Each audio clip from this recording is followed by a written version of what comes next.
జగన్మోహన్ రెడ్డి గారు వచ్చిన తర్వాత 2019లో చెప్పింది చెప్పినట్టుగా నేను చేయగలిగిందే చెప్తాను అని చెప్పి మాట మార్చకుండా చెప్పినవి చెప్పినట్టుగా చేసి చెప్పినవే కాకుండా చెప్పనివి కూడా చేసిన ఏకైక నాయకుడు ఎవరంటే జగన్మోహన్ రెడ్డి గారు.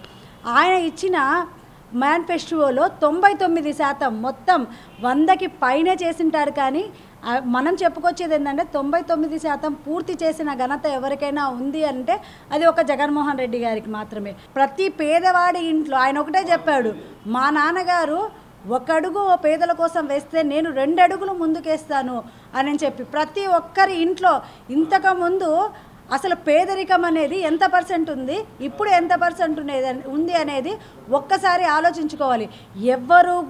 ప్రజలు ఎవరు కూడా చంద్రబాబు గారిని నమ్మే పరిస్థితుల్లో లేరు. ఇప్పుడు ఈరోజు వదిలే మేనిఫెస్టో ఇప్పుడు అది బీజేపీదో తెలీదు, లేకపోతే మన పార్టీ జనసేనదో తెలీదు, లేకపోతే తెలుగుదేశం పార్టీ, ఈ 3 కలిపి రిలీజ్ చేస్తూ ఉన్నారు.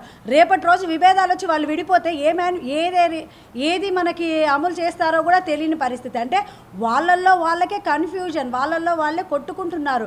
అటువంటి పరిస్థితుల్లో ఉన్న మీ పార్టీకి, అటువంటి పరిస్థితుల్లో ఉన్న కూటమి పార్టీకి ఎవరు నమ్మే పరిస్థితుల్లో లేరు. ఎటువంటి వాళ్ళకి మనల్ని పాలిచ్చేదానికి ఇస్తూ ఉన్నారో ప్రజలకి అంతా బాగా తెలుసు.